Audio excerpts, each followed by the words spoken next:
Hi, my name is Joni Martin. I'm an independent Stampin' Up! Demonstrator who loves to play with paper. Today, I'm going to show you how to take a scrapbook layout that I shared on my Facebook Live, Scrappin' with Joni, this past Thursday night, February 18th, if you want to go back and check out that live. But today I'm going to show you how to do something different with it that kind of brings it up a notch.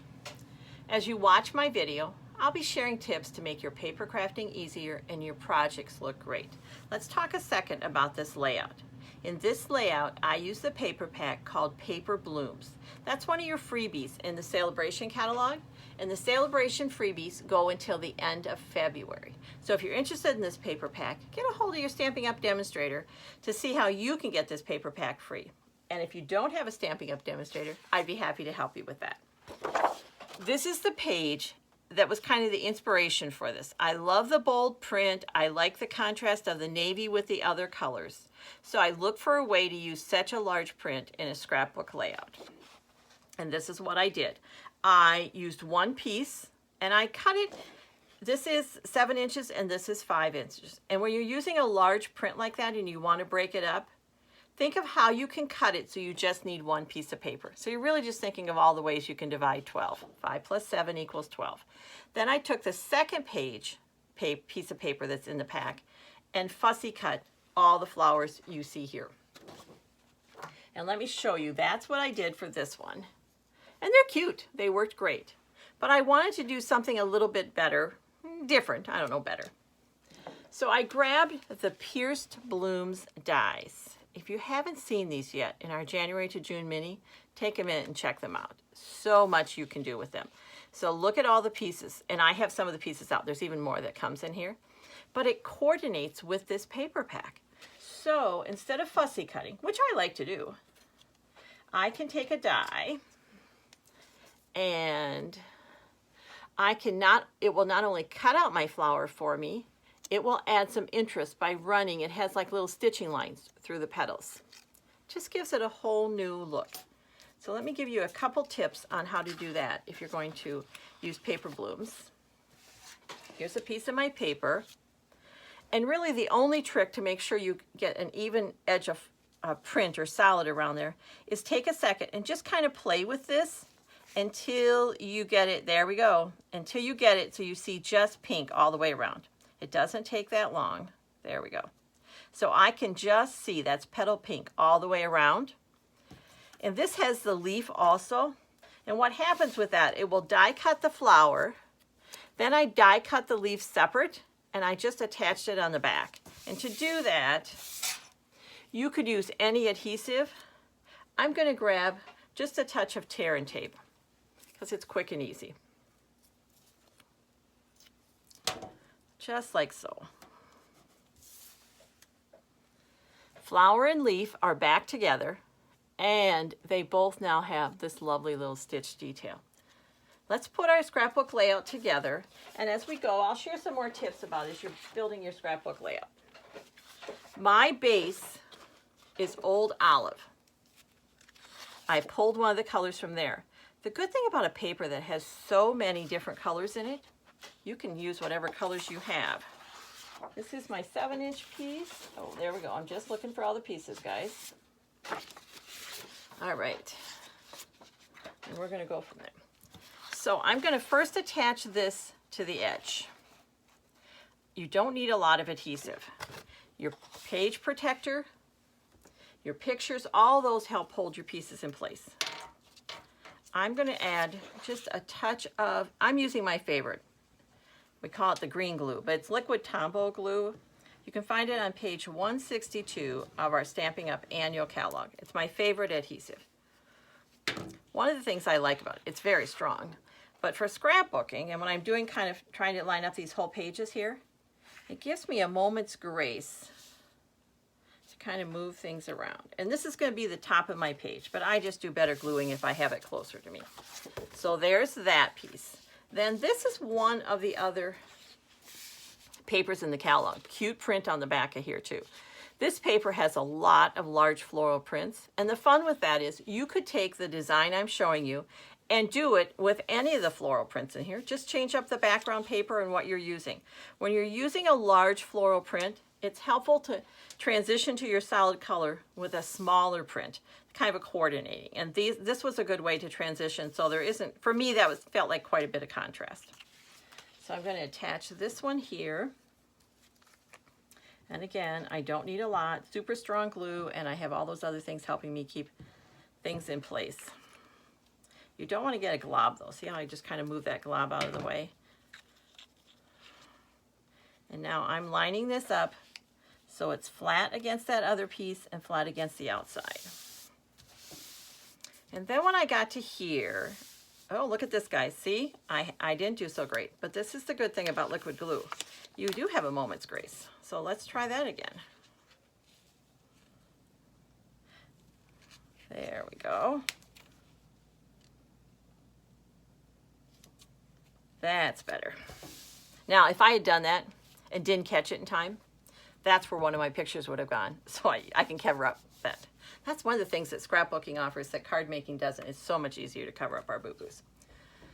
So I wanted something here to transition, and I pulled the Rococo Rose. This is a page I'm going to be putting some adorable baby girl pictures on, and so I'm kind of playing up that pinkish rose color. And this is the ribbon I chose to help with that transition, and I felt like the scalloped edge added that girly look. Ribbon is one of the easiest things to use in your scrapbooking, but there's a couple tricks to make sure it's successful. One is you want to adhere it pretty tightly down, especially on the back. As you're moving your pages in and out of that protector, you don't want to have your second page, like the one behind it, to catch on it, because then that can kind of pull, and all of a sudden we have a mess. So I'm using tear and tape, and I'm going to attach it all the way down. The advantage of this tape is it's wider than my tear and tape, so I could still sneak a picture under that ribbon if I wanted to, you know, right on the edge where the scallop is. The scallop ribbon is so pretty. It's called Scallop Linen, and it comes in the 5 colors of our in colors. Now, when you're using tear and tape on ribbon, tear and tape is very sticky, and sometimes it wants to fight with you to come up. So this is how I get it up. I just rub on it a little bit. This is my take your pick tool. If you don't have a take your pick tool, you could also use your snips. Most of them have a coated end. Use that end. And I'm just gonna, what I'm doing is causing a little friction, which causes heat, which releases the adhesive. There you go, your mini science lesson for the day. All right, I'm gonna peel off that back and attach it right over this. And when I'm attaching ribbon, I kind of pull it taut to get it straight. There we go. Now, as I was talking about the back, this is tight because of that tape, but I'm still going to tape it down again, because here's what I don't want. I don't want anything catching on that and pulling it. So whenever I use ribbon on a scrapbook layout, I'm pretty generous for taping it down. And I'm not going to peel the back off of this one because I don't want it sticking to anything else. Okay, so there are those 2 pieces. This is the flower I just showed you. And here's another one that was in that pack. I'm going to just add these to the corner to add some interest. And to do that, I'm using glue dots. Again, use the adhesive that you're most comfortable with. Glue dots are just so quick and easy. And I don't want to glue the whole flower down. I want to have some lift here, so if I decide to sneak a picture under there, I can do that. And I think that's why glue dots are such a great tool for scrapbooking, because they let you adhere your embellishments, but not so tight that you can't use them later to get something down. There we go. Look at that. That side is done. And I'm just going to lift this up because I want you to see how fun those stitched flowers look once I've run them through the pierced blooms. Okay, let's do our other side. This side has a few more flowers on, because really, can you ever have enough flowers on a page layout for an adorable baby girl? I don't think so. So again, we're going to follow the same pattern, but what's different is the sizes of our page. So this one is the 5-inch piece. And that just adds a little more interest. You certainly can do 2 symmetrical pages, and I've done that. It's kind of fun to play with it a little bit. So this one is going to go again right here. The nice thing about this print and all the flower prints in this pack is there's not an orientation, meaning it doesn't go up and down a certain way. So you can kind of play with it how you need it. And again, the same piece I used before, but the other piece was a 2-inch and this is a 3-inch. You can find all the numbers, the supply list I used, all the measurements on my Scrapping with Joni blog, and I will insert the link to that blog post underneath my video for you.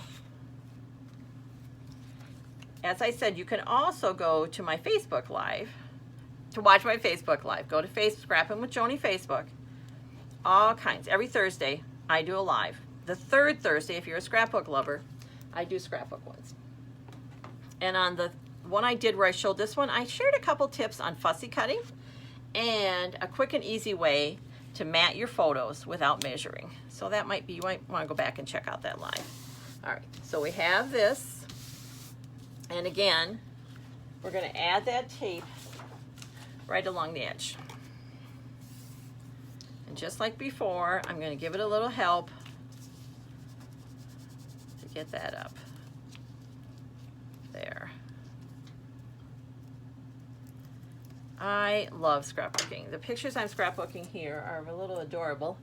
That they are in California. They won't be moving back to Wisconsin until late August. So we get lots and lots of pictures, probably at least a snap a day, and that kind of keeps us going. So it's been really fun for me to start using those pictures in my scrapbook. Just feels like they're a little closer, and I can't wait to share the pages with her parents when they get back to Wisconsin. Again, I'm going to tape down the back. It doesn't need a lot, but it's just a little extra insurance to make sure that those, when I slip in another scrapbook layout in my page protector behind it, that it's not going to catch on anything. There we go. All right, so this is where we went a little crazy with flowers. I not only die cut a bunch of flowers, I added some embellishment to them. So this is the flower when you die cut it, or excuse me, when you fussy cut it. This is when you die cut it, and this is when you add a couple more pieces. So to do that, I took this piece of paper from the same set. See, on the back it has that fun, I thought it might have flowers on the back, sorry. This is some solids, which are great to match with some of these florals, but I'm using them for the center of the flowers. So I took 2 more dies that were in that set, and I cut out a smaller piece for the top and kind of like a darker navy to mimic this piece here. And I added those to the flowers with glue dots, and again, I'm going to use glue dots that will allow me to sneak a picture underneath. When you're adding a whole row of flowers and you want them to be evenly spaced, let's talk about some tips to do that. Lay them all out before you glue them down. And so start roughly in the center. You can move it around. And I kind of laid it so there were 2 petals on there, but it doesn't have to be. Then go to each end. Don't try to get even going this way. It's just too hard. Go to each end, and then I was going to alternate greens, so I did that. Like so. Like so. And then I want a pink, and I can tell right away that I don't have them even, because look how bunched up they are here. If I would have started gluing this way, I would have had a mess. So here's what we're going to do. We're going to take just a second and kind of bring them out and see what we get. That one's going to go there. That's going here. It looks like I need to it really doesn't take that long to play. All right. Now when you're ready to glue, guys, I could do this all day long until I think I have them perfect. I do at some point just need to stop. There, I'm going to stop. What you want to do is start at the center. Like this is my center one. See, I have 2 and 2. There you go. Number 5 is the center. And I'm going to glue my center one down. That's kind of going to be my anchor. And again, I'm just going to throw 2 quick glue dots on the back of here because I want, there. I want to be able to slip photos in there. Then I'm going to go to the end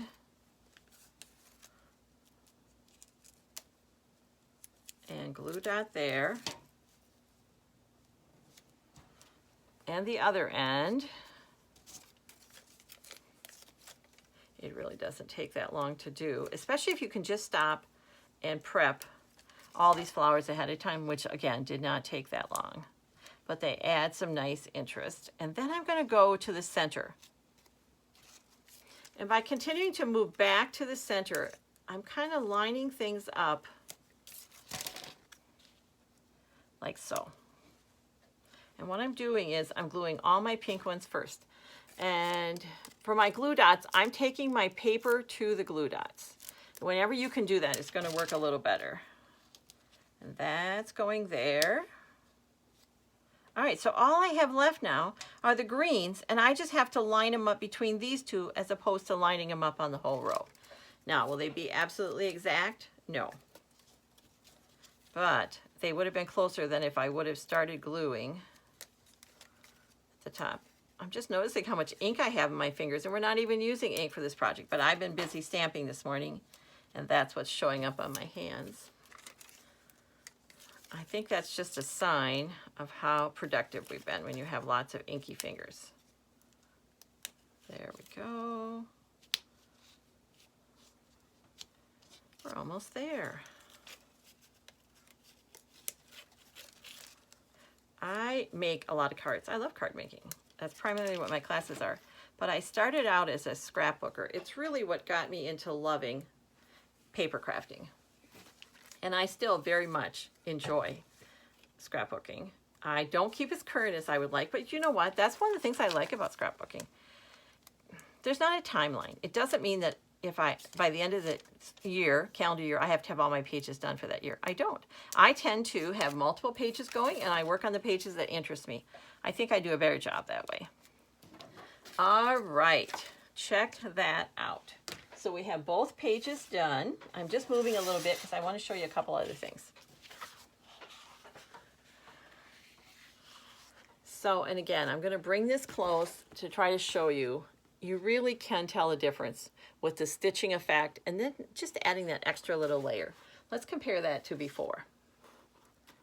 So let's see how we're doing here there. I think you can see both of them. This is the layout I showed them in my Facebook Live Thursday night, and this is the layout I'm showing you that has the stitch detail and added just a couple little embellishments for the center. I want to share one more tip with you. When you're making a layout like this is how I'm probably going to use it. In fact, I know I am because I'm going to slip some pictures of that little darling in under these flowers. But you don't have to do that. And there's not a certain way to do it, especially when your paper doesn't have a direction. That gives you a lot of freedom. So for example, because I'm running the ribbon across there, I could lay out my paper so that the ribbon kind of becomes what brings your eye all the way across. And that works beautifully too. And I could still do this and sneak some pictures underneath the flowers there. Another way, when that paper is so dominant, is leave the paper on the outside and put your solid color in the center. And again, it hasn't impacted how I want to use those flowers, but it does kind of just, it lets that floral print kind of frame your whole page. Thanks for joining me today. I appreciate you watching my video. If you like what you saw, please click like below. And if you'd like to see more videos from Scrapping with Joni, be sure to hit the subscribe button underneath. Thank you.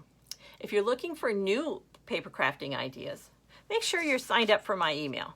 I send out a weekly email with a paper crafting project in it. You can go to scrappingwithjoni.com, check out my blog, and within seconds, there'll be a pop-up so you can subscribe to my email. Thanks again for watching, and until next time, keep crafting.